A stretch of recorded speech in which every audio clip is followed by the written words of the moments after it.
Hi, this is Jason from Horrific Nightmares, back to do part 6. Yes, part 6 of my top 40 creature features. Now, like normal, I'm going to give you a few films at the end that were on my list that didn't make the cut, but this is the last one I'm going to do that with. Part 7 and part 8 are going to feature films that, I have done this before, but they're going to be films that I actually do not own, but that would, um, if I did, would have been on my list definitely. So, without further ado, let's get started. Coming in at number 15, Digging Up the Marrow. This is a great film, and it's a found footage film, which, as you all know by now, is not one of my favorite subgenres of horror, but this is a great film. Now, this is directed by Adam Green, and I'm sure most people are familiar with him.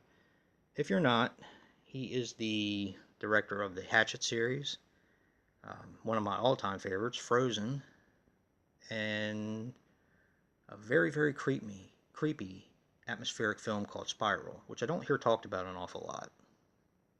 He also did Chillerama, which I do need to give another try.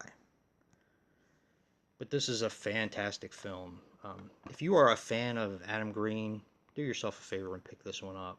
I'm not going to say anything more about it, but this has a huge payoff in it.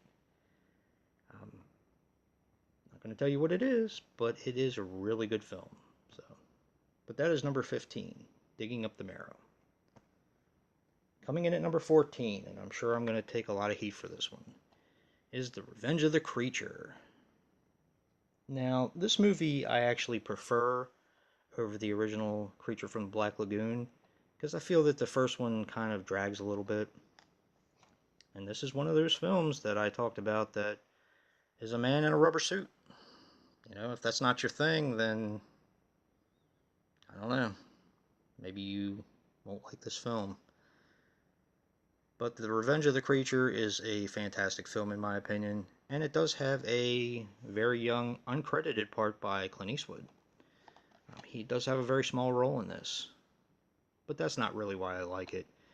I think I like the atmosphere in this one a little bit better, and the overall story. I don't know. I've always preferred it a little bit.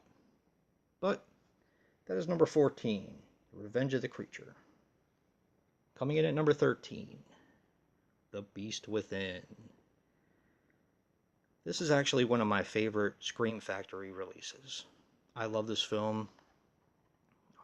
This does have reversible artwork, but it's not very good in my opinion.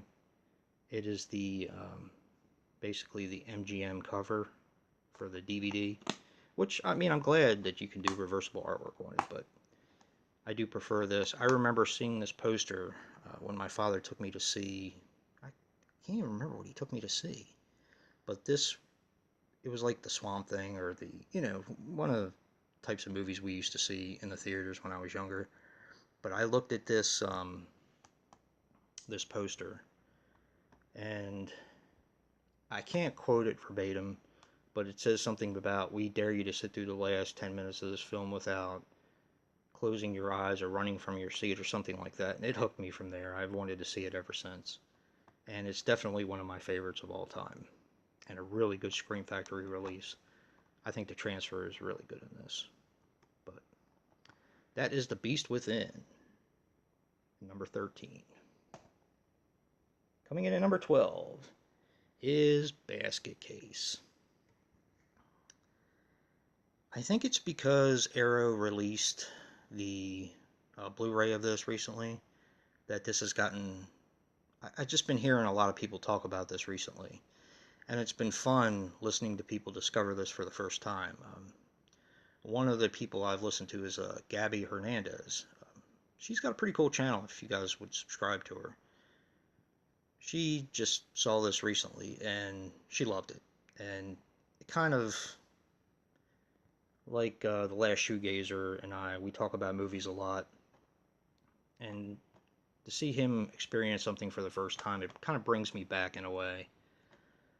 And that's one of the things I enjoy about the horror community and being able to have a conversation with you guys. So, but like I said, I'm rambling. So, Basket Case is a fantastic film and a creature feature. So much fun. Along with the sequels, I like the sequels as well. And Basket Case comes in at number 12. Fun movie. Number 11 is Splinter. This movie blew me away. I heard a couple people recommend this, and that was basically all they did. I didn't watch a trailer for it. The first time I saw it, I picked it up. I believe I was at like a record and tape store around here. I think it was Record and Tape Traders, and they had it used, and I just picked it up right away because of a couple people when they were talking about it. And I love this film. This film blew me away. I urge you guys not to watch a trailer of this if it's something that you do want to see. Not that the trailer's not good or that it gives too much away, but I was just blown away by this film. Completely surprised. And for something to do that these days, it's just a good film. So, that brings us to the end of part 6. And this is the part where I give you a few that would have probably, that were on my list but didn't make the cut. First is Gamera. I like Gamera. I think it's cool. A lot of fun. I like all the sequels. I have several different versions of Gamera and a lot of the sequels to it. But next is Unidentified. Now, this was an IFC film, I do believe, and it was also a found footage film. And I own it, that's why it was considered for the list. Not really that big of a fan of it. I mean, it was okay, but. And last is Unearthed. This was one of the 8 films to die for that I believed. I liked the story, the acting was pretty good. It had, I think, Luke Goss in it, if I remember correctly, but it relied way too much on CGI, and it wasn't really done very well. The CGI part of it, that is. I can still watch it, and I do enjoy it somewhat, but it was definitely not good enough to make the list. So, that brings us to the end of part 6. If you like what you see and hear, hit that like button and subscribe. But until next time, peace.